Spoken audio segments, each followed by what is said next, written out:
काय म्हणजे कुठे कुठे देणार आहे ह्या काय माहिती द्या माहिती. माननीय महापौर. अनुमोदन द्या डेप्युटी.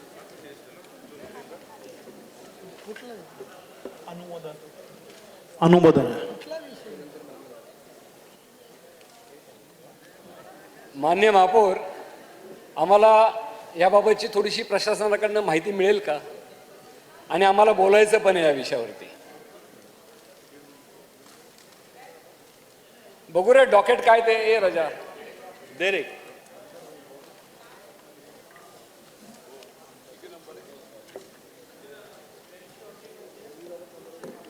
82/249. आया म्हणजे तो मान्य महापौर, हा कचऱ्याचा विषय यावरून बोलतो.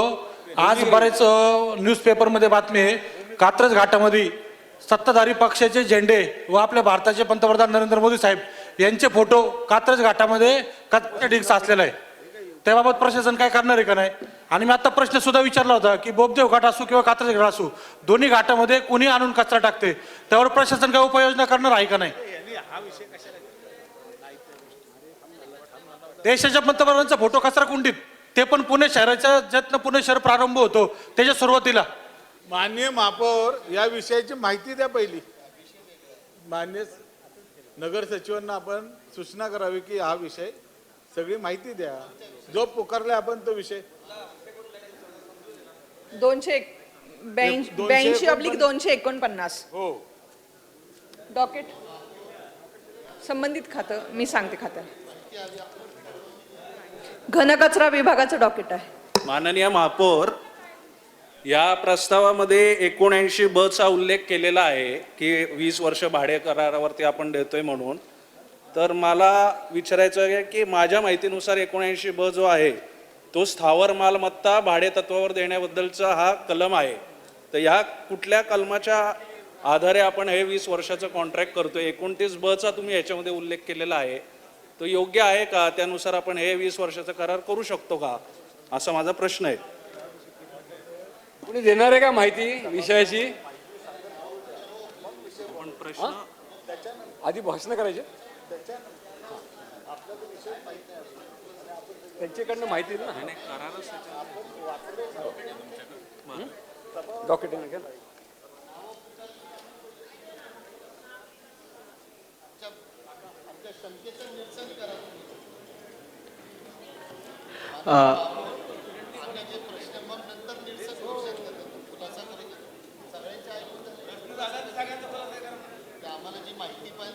आम्हाला फक्त विषय काय आहे तो सांगा माननीय महापौर.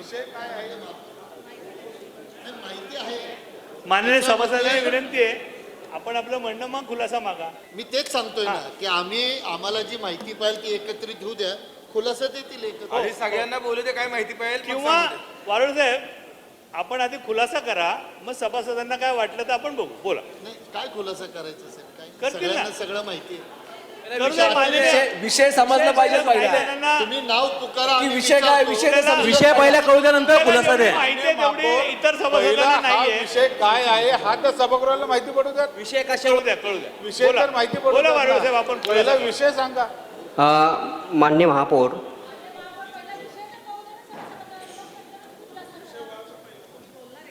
माननीय वारुळ साहेब, आपण विषयाचा खुलासा करा. माननीय महापौर, विषय तर कळू द्यात पहिला, खुलासा व्हायच्या आधी. विषय माहित नाही आम्हाला, विषय कळू द्यात. काय आहे तेच सांगतायत. सभागृहाला विषय कळू द्या, कारण विषय ऐनवेळेस दाखल झालेला विषय आहे. कालच कार्यपत्रिका मिळाली, त्यामुळे डॉकेट कुणाला वाचायला मिळालेलं नाही. त्यामुळे विषय काय समजून सांगा. आपण आधी ठरवून घ्या, आपण बोलणार आहात का त्यांनी खुलासा करायचा? विषय कळू दे. आपण आधी ठरवून घ्या, त्यांच्याकडनं तुम्हाला खुलासा पाहिजे का आपण बोलणार आहात? माननीय अरविंद शिंदे. नाही, मग खुलासा करायचाच नाही का प्रशासनाने? खुलासा कशावर करणार? आमच्याच प्रश्नांवर करणार ना. ज्या डॉकेटमध्ये उणीव आहे की आम्हाला जी शंका आहे त्याचाच खुलासा केला पाहिजे. बाकी तर लेखी डॉकेट आहेच ना. ठीक. माननीय महापौर साहेब, आपण लक्ष देऊन ऐकतच असाल, अतिरिक्त नायर साहेब ऐकत असतील. आम्हाला कळले नाही ते आम्हाला उत्तर द्या. मी भाषण करत नाहीये, मला काही ह्याच्यात नाही. हा डॉकेट ज्या वेळेला भूमिगिरीन या कंपनीला आपण अदा केला त्यावेळेला CVC गाईडलाईन आपण का पाळलं गेलं नाही हा माझा पहिला खुलासा आहे.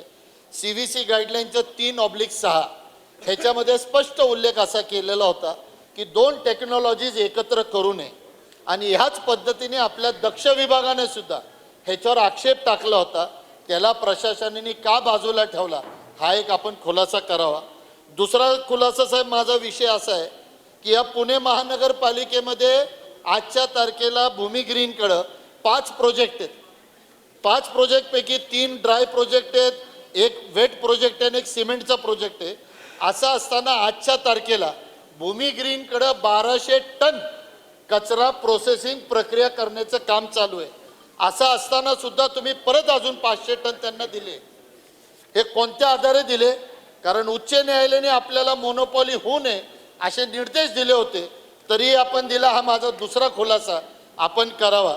माननीय सभागृह आणि माननीय महापौर, माननीय आयुक्त साहेब, आपल्या निदर्शनाला आणून देऊ इच्छितो की प्रशासनाने आणि खात्याने आत्तापर्यंत 15 प्रोजेक्ट असे सुक्या कचऱ्यावरचे दिले.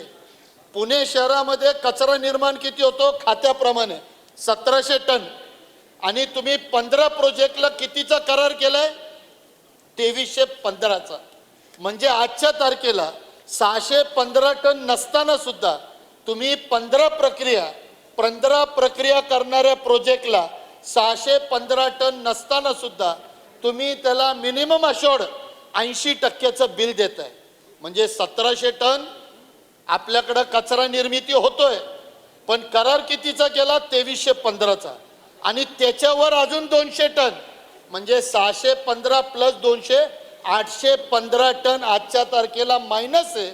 या 815 टनाचे 80% प्रमाणे अशोर्ड प्रमाणे आपण या 15 प्रकल्पांना देतो. आणि जर हा विषय आजच्या तारखेला भूमी ग्रीनचा जर धरला तर भूमी ग्रीनला हे 815 टन ज्या वेळेला मॅच होईल, मॅच कशाप्रमाणे होईल तुमच्या इंडेक्स प्रमाणे दर वर्षाला 5% टन कचरा तुमचा सुका वाढतो.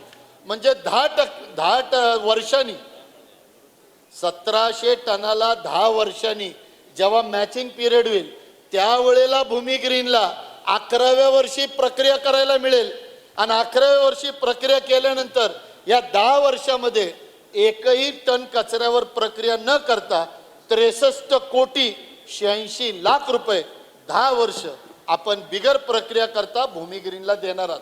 हे बरोबर की चूक हे आपल्या माझ्या ह्याच्यातनं आपण सांगावं. माननीय महापौर, पहिल्यांदा भूमी ग्रीनसाठी 5-2-2चा हट्ट धरला गेला.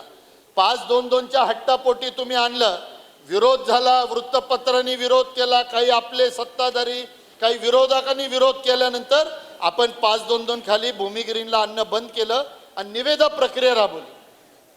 ज्या वेळेला 5-2-2 खाली आपण आणला त्यावेळेला त्यांनी भूमी ग्रीननी आपल्याकडं 695.69 रुपये प्रति टन प्लस 10% दरवाढ असे 20 वर्षासाठी तुम्हाला दिले. मग निविदा प्रक्रिया आपण राबवली. निविदा प्रक्रियेमध्ये भूमी ग्रीननी 943 रुपये प्रति टन हा टाकला, पण त्याच्यामध्ये क्लॉज आला प्राइस व्हेरिएशन क्लॉज, जो तुमच्या टेंडरच्या अटी शर्तीमध्ये होता, जो नायर साहेबांच्या हस्ताक्षरात होता, जो नायर साहेबांनी त्याच्यात लिहिलं होतं आणि ते कागद माझ्याकडे आहे की प्राइस व्हेरिएशन क्लॉज त्याच्यामध्ये असला पाहिजे. टेंडर ओपन झालं. टेंडर ओपन झाल्यावर निविदा समितीकडे गेलं. निविदा समितीने टेंडर मधल्या अटी शर्तीपैकी प्राइस व्हेरिएशन क्लॉज काढला आणि सरसकट दरवाढ दिलं. आता हा प्राइस व्हेरिएशन क्लॉज काढल्याने आणि सरसकट तुम्ही 7% त्याला दरवाढ दिल्याने कितीचं नुकसान आपल्या महानगरपालिकेचं झालं हे आपल्याला सांगायचं. आपण इकॉनॉमिक अफेअर्स ऑफिस ऑफ इंडियाच्या इंडेक्स प्रमाणे जर आपण वर्षाचं प्राइस व्हेरिएशन इंडेक्स धरलं तर आपल्याला 6% येतं आणि तुम्ही त्यांना दिलं 7%. 7% जर तुम्ही दिलं तर ह्याचाच अर्थ असा होतो की 772 रुपये जर 7%नी सरसकट जर दिलं तर त्याला आपण देणार आहोत 577 प्लस 96 लाख 20 वर्षासाठी. आणि जर आपण प्राइस व्हेरिएशननी दिलं असतं, प्राइस व्हेरिएशन क्लॉजनी, तर 518 कोटी दिले असते. म्हणजेच ह्याचा अर्थ असा झाला की परत एकदा 59 कोटी 15 लाख तुम्ही फक्त टेंडर ओपन झाल्यानंतर प्राइस व्हेरिएशन क्लॉज बाजूला काढला आणि ह्याला दिले, म्हणजे पहिलेचे 60 आणि आत्ताचे 60 120 झाले. आय होप तुम्ही कॅल्क्युलेशन करत असाल. मला पुढचा मुद्दा मला माहिती पाहिजे. आपल्याकडं भूमी ग्रीनला जागा देण्यासाठी तुम्ही या डॉक्युमेंटमध्ये 12 एकरची जागा लिहिली. 12 एकरची जागा उरळी फुरसुंगीची लिहिलेली असताना तुमच्याकडे BPCLने एक ईमेल पाठवला की 1 रुपया तुम्ही आम्हाला देऊ नका, आम्ही त्या कचऱ्यावर प्रक्रिया करतो.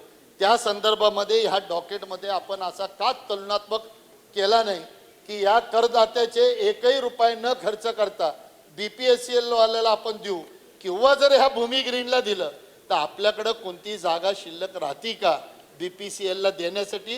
हा माझा तो मुद्दा आहे. माननीय महापौर, आजच्या तारखेला भूमी ग्रीनला 1200 टन कचरा आज तारखेमध्ये देतोय. आज 1200 टन देत असताना अजून 700 टन तुम्ही देताय. 700 टनाचा जर हिशोबाने 1200 टनाचा लावला, पूर्वीच्या 1200 टन 700 रुपयांनी लावला तर रोजचे 8,40,000 रुपये देतो. 1 वर्षाचे किती? 30,66,00,000 देतो. आणि हे जर म्हणजे पहिलेचे त्याचे करार आहे, 10 वर्षासाठी त्याच्याकडं आजच्या तारखेला दरवाढ करून 503,20,00,000 रुपये ऑलरेडी एक्झिस्टिंग मध्ये भूमी ग्रीन ही 503,10,00,000ची घेतीये. आता तुम्ही आणखीन 500 टन दिले, ते 20 वर्षासाठी देणार आणि ते 20 वर्षासाठी तुमच्या डॉक्युमेंटमध्ये तुम्ही लिहिलंय 577 कोटी प्लस 96 लाख. आणि मी जे दरवाढीने 503 सांगितले जे ऑलरेडी देणार, म्हणजे फक्त भूमी ग्रीन एका कंपनीला 1,086 कोटी 16 लाख रुपये तुम्ही 10 वर्षामध्ये अदा करणार. एवढं एका कंपनीला तुम्ही देताय. एवढी मोठी आपली मर्जी त्या कंपनीवर का, एवढा आम्हाला खुलासा करावा. माननीय महापौर, बोलणारे मुद्दे याच्यामध्ये अनेक असताना माझा आपल्याला एवढाच विनंती आहे, आणि मी म्हणत नाही हे भारतीय जनता पक्षाचे आमदार असे नातेवाईक कोण असेल, नाही, हे ठेकेदार असेल. कारण 15 प्रोजेक्ट चालवतोय तो, 5 प्रोजेक्ट 15 पैकी तो चालवतोय, तरीही त्याला 500 टनाचं तुम्ही देताय. ह्याच एका कंपनीवर एवढी मेहरबानी का? ज्या वेळेला टेंडर टाकलं तेव्हा अटी शर्ती एक निविदा समितीकडे जाती, तेव्हा अटी शर्ती काढून टाकतात. 60 कोटीचं बेनिफिट, परत 60 कोटीचं प्राइस व्हेरिएशन क्लॉज हे बाजूला काढून 120 कोटीचा तुम्ही आजच्या तारखेला त्याला डायरेक्ट बेनिफिट देताय. या सगळा खुलासा आपण करावा, एवढीच आपल्याला विनंती. ग्रामटेकडी या ठिकाणी आदर्श वायू हा प्रोजेक्ट आहे.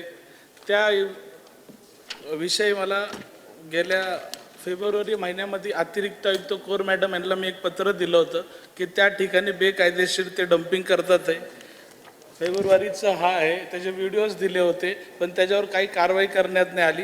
त्यानंतर ते दुसरा एक प्रोजेक्ट आहे, भारतरत्न डॉक्टर बाबासाहेब आंबेडकर हॉल आहे आणि लोकशाहीर अण्णाभाऊ साठे उद्यान आहे. त्या ठिकाणी मालमत्तेची 7 एकर जागा आहे, त्यातले तो 2 एकर जागा बिना परवाना वापरत आहे, पण त्याच्यावरही कोणतीही कारवाई करण्यात नाही आली मॅडम.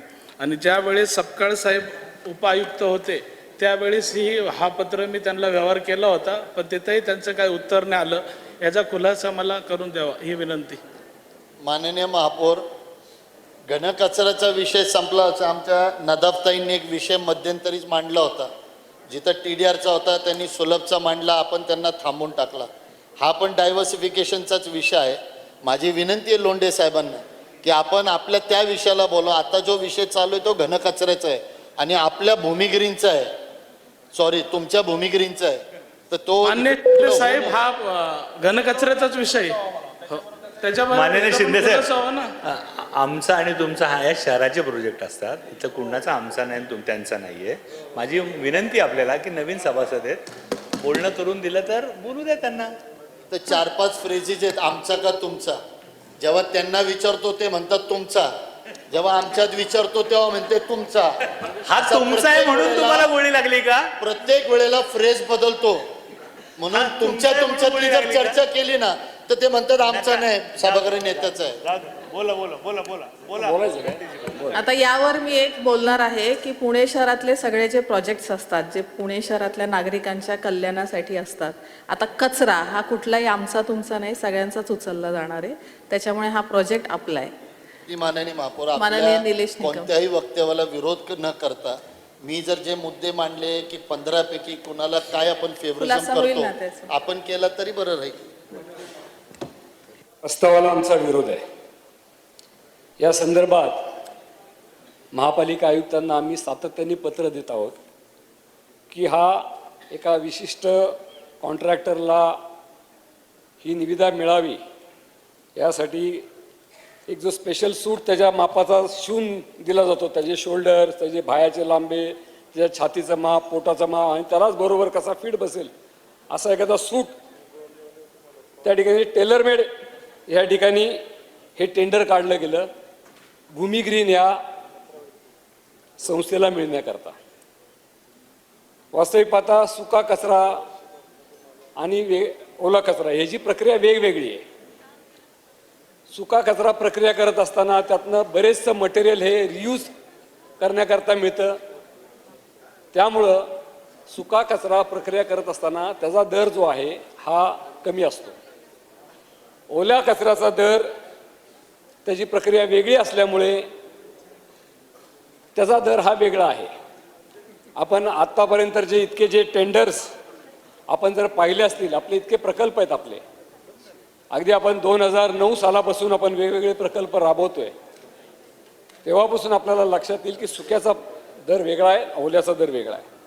मग आपला अट्टहास का होता? हे एकत्रित टेंडर काढण्याच्या संदर्भात आपल्याकडं अनेक वेळा पत्रव्यवहार केला गेला. लक्ष नाहीये माननीय महापौर.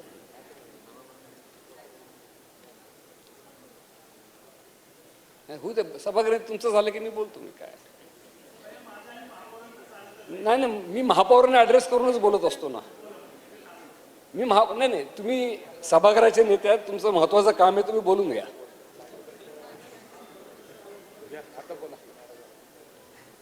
आपण जो विषय बोलताय त्या संदर्भातच आम्ही चर्चा करू. आपण बोला. नाही, ते बोलणारच आहेत ना माननीय महापौर, शेवटी भाषण करणारच आहेत. मी सांगत होतो की आपण हा 8 तास का घेतला गेला. मिक्स कचऱ्याचं हे टेंडर काढण्याच्या संदर्भात स्पष्टपणे दिसत असताना की इतर कोणी पात्र उमेदवार अशा पद्धतीचे उपलब्ध नाही आहेत. फक्त एकच कॉन्ट्रॅक्टर आहे ज्याच्याकडे ही पात्रता आहे. दुसरा कॉन्ट्रॅक्टर जो होता त्यांनी मोशीमध्ये त्याच्या हातनं मोठी बिल्डिंग कोसळली, त्या ठिकाणी 13 लोक त्या ठिकाणी गेली. तो ब्लॅक लिस्ट होण्यास पात्र आहे.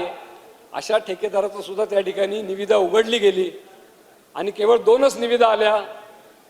आणि जे सगळ्यांना स्पष्टपणे दिसत होतं डोळ्याला की हे मॅनेजमेंटहून आलेलं आहे, प्रशासन याला खत पाणी घालत आहे, अजून कोणी याला खत पाणी घालतायत. आम्हाला अपेक्षित होतं माननीय आयुक्तांकडनं की अशा पद्धतीचा डॉकेट आपल्याकडनं येऊ नये. आपण कुठल्याही एजन्सीकडनं की कुठल्याही राजकीय दबावाला बळी न पडता पुणे शहराच्या पुणेकरांच्या पैशाचा त्या ठिकाणी व्यवस्थित विनियोग व्हावा या ठिकाणी आपण जी काळजी घ्यायला पाहिजे होती, जी दक्षता घेतली गेली पाहिजे होती, ती घेतली गेली नाही आहे माननीय महापालिका आयुक्त. शेवटी ही जबाबदारी ही आपली आहे आणि महानगरपालिकेतले कोणी सभासद, वृत्तपत्रांमधले काही जाणकार बातमीदार, ह्या शहरातले काही जाणकार तज्ज्ञ जेव्हा आपल्याला सांगत असतात की अशा पद्धतीचं टेंडर जर काढलं गेलं तर आपलं पुणे महानगरपालिकेचं त्याच्यामध्ये आर्थिक नुकसान होणार आहे. आता माझे मित्र अरविंद शिंदे अतिशय छानपणे त्यांनी काही मुद्दे मांडलेले आहेत जे माझ्यासुद्धा नजरेमधनं त्या ठिकाणी सुटलेले आहेत. एस्केलेशन जे आहे दरवर्षी जे आपल्याला द्यायचं होतं, माझ्या तर मते एरवी तर केंद्र सरकार आपल्याला जे एस्केलेशन त्याच्यामध्ये देत असते 3% देतात महागाई भत्ता दरवर्षी. इथं आपण त्यांचं म्हणणे 6 आणि आपण दिलेले 7, कॉन्ट्रॅक्टरनी मागितलं होतं 10%. या सगळ्या गोष्टींचं तुम्हाला आमच्याकडनं आम्ही तुम्हाला माहिती मागतोय, तुम्ही आम्हाला ती दिली पाहिजे. उरळी देवाची या ठिकाणी तिथल्या नगरपालिकेचा सभासदांचं, तिथल्या नागरिकांचं त्या ठिकाणी मोठा विरोध आहे. आपण हे कसं सॉल्व्ह करणार हा इश्यू तिथला. आजही तिथे आपल्या कचऱ्याच्या गाड्या त्या ठिकाणी जाताना अनेक अडचणी आहेत.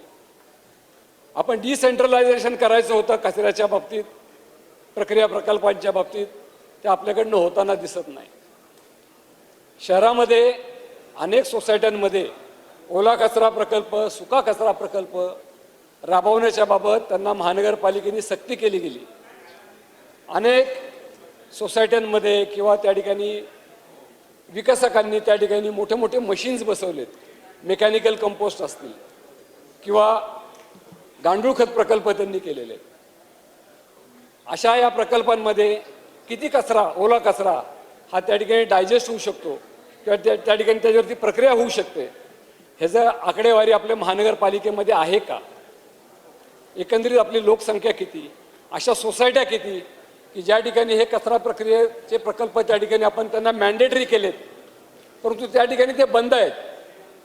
त्या ठिकाणी मिक्स कचरा तिथून बाहेर येतोय आणि त्या ठिकाणी आपण अशा निवासी संकुलांना आपण त्या ठिकाणी टॅक्सेसमध्ये रिबेटसुद्धा देतोय. असे किती प्रकल्प आहेत? ह्याच्याबाबत महानगरपालिकेच्या आपल्या अधिकाऱ्यांना काही माहिती आहे का? त्याचा काही डेटा पण गोळा केलेला का? आणि अशा प्रकल्पांमध्ये, ह्या सोसायट्यांमध्ये किंवा नागरी गृह प्रकल्पांमध्ये असतील किंवा IT प्रकल्प असतील किंवा त्या ठिकाणी शैक्षणिक संकुलनं असतील किंवा इंडस्ट्रीयल काही असतील, स्पेसेस असतील, अशा ठिकाणी किती कचरा, ओला कचऱ्यावरती प्रक्रिया होणार आहे याबाबत आपल्याकडे काही अधिकृत आकडेवारी आहे का? मग आपण हे प्रक्रिया प्रकल्प कशाच्या जोरावर आपण काढले? आज या ठिकाणी सुक्याच्या कचऱ्याचे जवळपास आपण 2400-2450 टन सुका कचरा प्रक्रिया प्रकल्प आपण त्या ठिकाणी उभे केलेले. वास्तविक पाहता त्या ठिकाणी किती कचरा त्या ठिकाणी प्रक्रिया होतोय याबाबतची कुठली इत्थंभूत माहिती आपल्याला व्यवस्थित मिळत नाही. नेमक्या कचऱ्याच्या गाड्या आतमध्ये जातात, त्याचं वजन होतं, त्याच्यामध्ये त्याचं वजन किती होतं, कचऱ्याची गाडी त्या ठिकाणी रिकामी झालेली आहे का, ह्याबाबतची आपल्याकडे कुठली यंत्रणा आहे का? तर नाही आहे. आपल्याला त्याला जिओ टॅगिंग नाही आहे. त्या ठिकाणी आपण त्याचे फोटोज काढले पाहिजेत की कचऱ्याची गाडी आतमध्ये आली, त्याचं वजन इतकं आहे, ते वजन केल्यानंतर ती गाडी आतमध्ये गेली, ती खाली झाली आणि तीच गाडी 10 मिनिटानंतर, तिचाही टायमिंग पाहिजे ना, 10 मिनिटात बाहेर पडली पाहिजे, 15 मिनिटात बाहेर पडली पाहिजे. ती बाहेर पडत असताना त्याचा तो नेमका कचरा त्या ठिकाणी खाली झालेला आहे का आणि त्याचे फोटोज आपल्याकडे ते येत आहेत का किंवा त्याचं जिओ टॅगिंग होतंय का? आपल्याकडे कुठलीच प्रक्रिया नाही, त्याच्याबाबत आपल्याला माहिती नाही आहे, त्याच्यामध्ये पारदर्शीपणा नाही आहे. मग कोण किती कुठल्या प्रकल्पामध्ये किती कचरा प्रकल्प, किती प्रक्रिया होते ह्याबाबतची माहिती त्या ठिकाणी मिळणं दुरापस्त आहे. आपण फक्त बिलं देत चाललोय. तुम्ही जे बिलं दिली, अधिकाऱ्यांनी मांडली बिलं, ते आम्ही मान्य करत चाललेलो आहे. मग अशा वेळेस आपल्याला अधिकची 200 टन कचऱ्याची, सुक्या कचऱ्याची प्रक्रिया करण्याची आपल्याला गरज काय होती? जर आपल्याकडे 2400ची ऑलरेडी कॅपॅसिटी आहे आणि आपली निर्मितीच आपली 1700 ते 1800 आहे, तर मग आपण अधिकचे 200ची आपण का तयार केली गेली? बरं, आता हा करारनामा करत असताना आपण ओल्याचा पण आपण विचार केलेला आहे त्यामध्ये. पण उद्या जर आपण ह्या प्रोजेक्टला आपण सुका कचरा देऊ शकलो नाही, त्या ठिकाणी महानगरपालिकेला त्या ठिकाणी आपण त्याची महानगरपालिकेची कॅपॅसिटी जी आहे ती नाही आपल्याकडे समजा त्यांना, तर आपण मग त्यांना कॉम्पेन्सेशन देणार का त्या 200 टनाचं? का आपण त्यांना मग 500 टनाचा ओला कचरा देणार संपूर्ण? याबाबत सुद्धा मला माननीय महापालिका आयुक्त, मला आपल्याकडनं त्याबाबतची माहिती पाहिजे आहे. कारण आपल्याकडे ऑलरेडी 2400 टनाचे ऑलरेडी प्रकल्प आहे सुक्या कचऱ्याचे, आपल्याकडे 550 टनाचे आहेत ओल्या कचऱ्याचे. आणि अतिशय दुसरा महत्त्वाचा म्हणजे BPCL, ते तर म्हणते आम्हाला 1000 टन तुम्ही द्या ओला कचरा. त्यांना सेंट्रल गव्हर्नमेंटकडनं मॅन्डेटरी केलेलं आहे की त्यांनी कॉम्प्रेस्ड बायोगॅसमध्ये जावं, त्यांनी वेस्टपासून एनर्जी तयार करावी, इंधन तयार करून त्याच्यापासून एनर्जी तयार करावी, ह्याबाबतची त्यांना मॅन्डेटरी केलेलं आहे. मग आपण हा प्रक्रिया प्रकल्प का राबवतोय?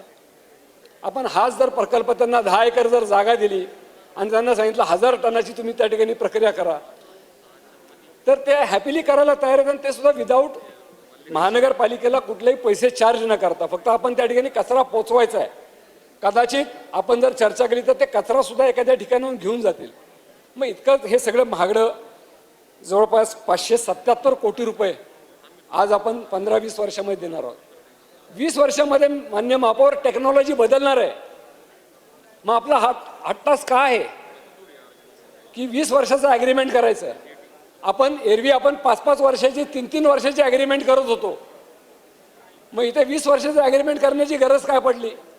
उद्या टेक्नॉलॉजी बदलली, उद्या सगळी यंत्रणा बदलली, उद्या महानगरपालिकेला सगळ्या हाऊसिंग सोसायटीजने असं ठरवलं की ह्या पुणे शहरातल्या नागरिकांनी असं ठरवलं की आमचा ओला कचरा हा कुठल्या कचरा प्रक्रियेवर न जाता आम्ही आमच्या सोसायटीमध्ये आमच्या परसातच आम्ही आमचा त्या ठिकाणी आमचा कचरा.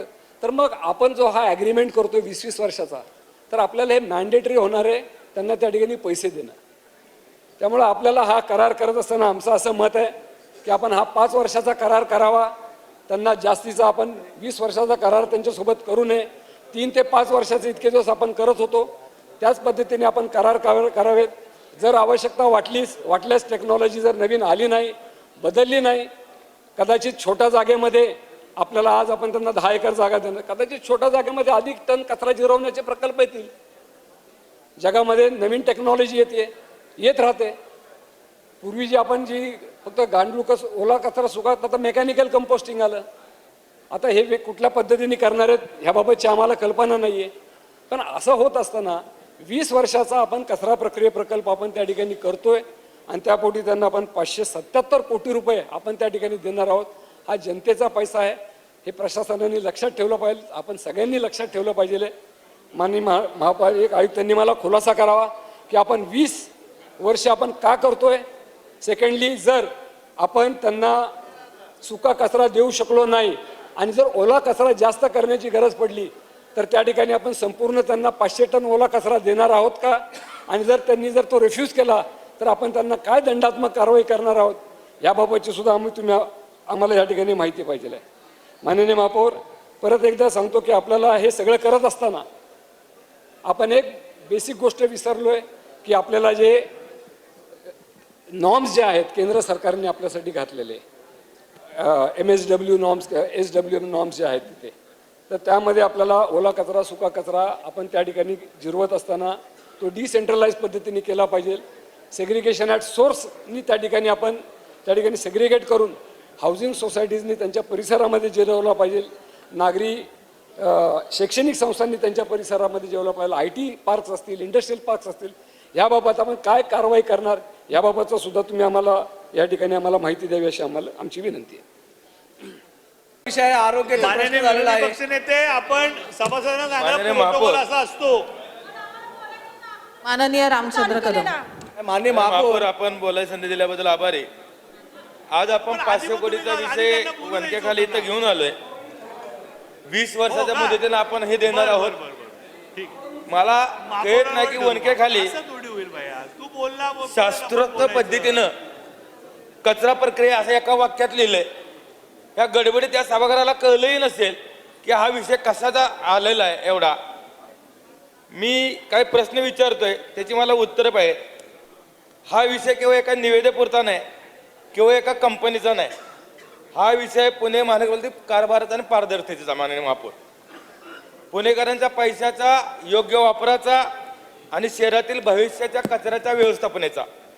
सर्वप्रथम प्रश्न आहे की आम्ही आयुक्त साहेबांना निविदा प्रसिद्ध झाल्यानंतर आम्ही पत्र दिलेलं होतं की ठराविक कंपनीलाच हे कंपनीचंच नाव निवेदित येईल आणि तेच खरं झालंय का आम्हाला ती माहिती हवी. म्हणून आमचा प्रशासनाला सरळ प्रश्न आहे, हा योगायोग आहे का निविदा प्रक्रिया आधीच कोणत्या दिशेनं जाणार होते ठरलं होतं का ते ह्या सभागृहाला कळलं पाहिजे. निविदेतील पात्रता अटी, तांत्रिक निकष आणि आर्थिक अटी अशा प्रकारे तयार करण्यात आल्या होत्या का की त्यामुळे ह्याच्यात स्पर्धाच मर्यादित लोकांची झाली पाहिजे आणि ठराविक कंपनीलाच ही निविदा मिळाली पाहिजे.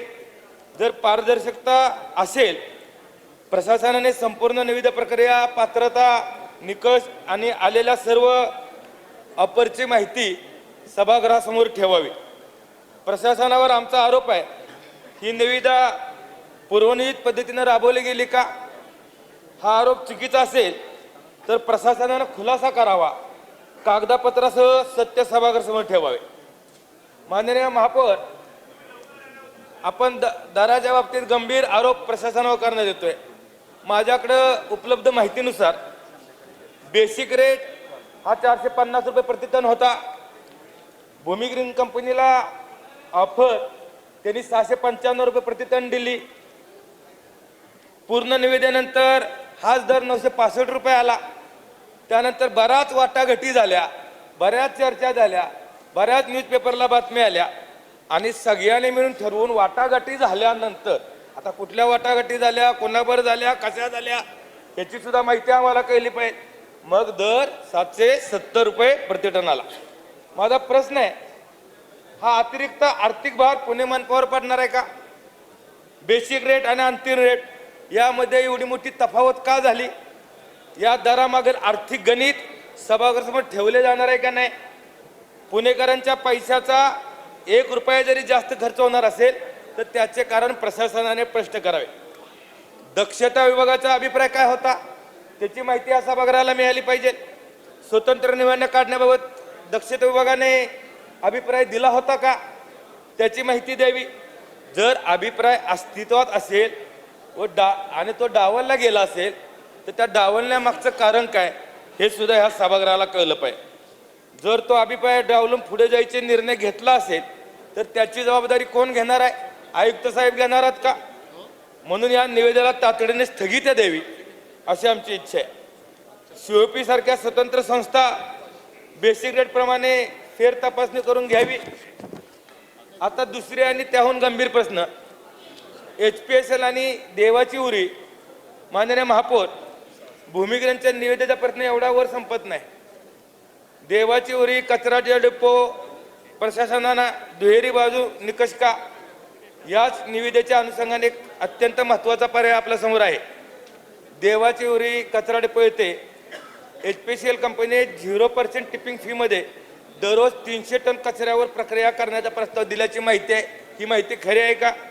या ठिकाणी सुमारे 12 एकर जागा उपलब्ध असल्याचे सांगितले जाते. माझ्या प्रशासनाला सरळ प्रश्न आहे, जर HPCL ही 0% टिपिंग फीमध्ये दररोज 300 टन कचरा प्रक्रिया करण्यास तयार असेल तर पुणे मनपाने कोट्यवधी रुपये वाटण्याची शक्यता असताना या प्रस्तावाचा गांभीर्याने विचार केला गेला जात नाही. एका कंपनीची सोय हा निकष लावून हा प्रस्ताव केलाय का? माननीय महापौर, दुसरीकडे उरी देवाच्या परिसरात ग्रामस्थ गेल्या अनेक दिवसापासून आंदोलन करत आहेत. त्याची भूमिका स्पष्ट आहे.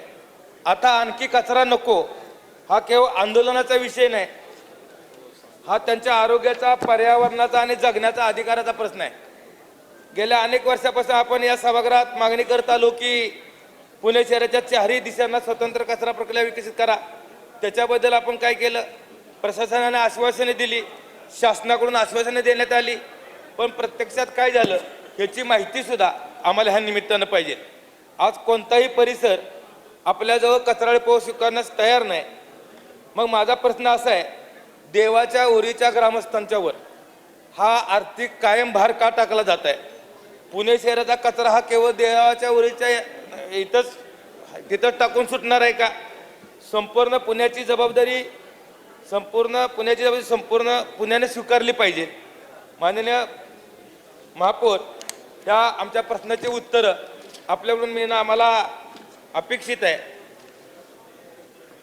मला आपल्याला सांगायचं आहे, पुणे शहराचा महापौर म्हणून आपला एक पदाचा एक गरिमा आहे. आपण अजातशत्रू म्हणून काम करता, विद्याविभूषित व संघर्ष करत कोणत्याही राजकीय पार्श्वभूमी नसताना पुण्यासारख्या राज्याची सांस्कृतिक राजधानी शहराच्या महापौर झालात. माननीय आयुक्त साहेब, आपण PMO कार्यालयातून आलेला आहात. लाभार्थी भूमिग्रीन आहे, याऐवजी लाभार्थी पुणेकर व्हायचे. आपण प्रयत्नशील राहावे अशी आमची मागणी आहे.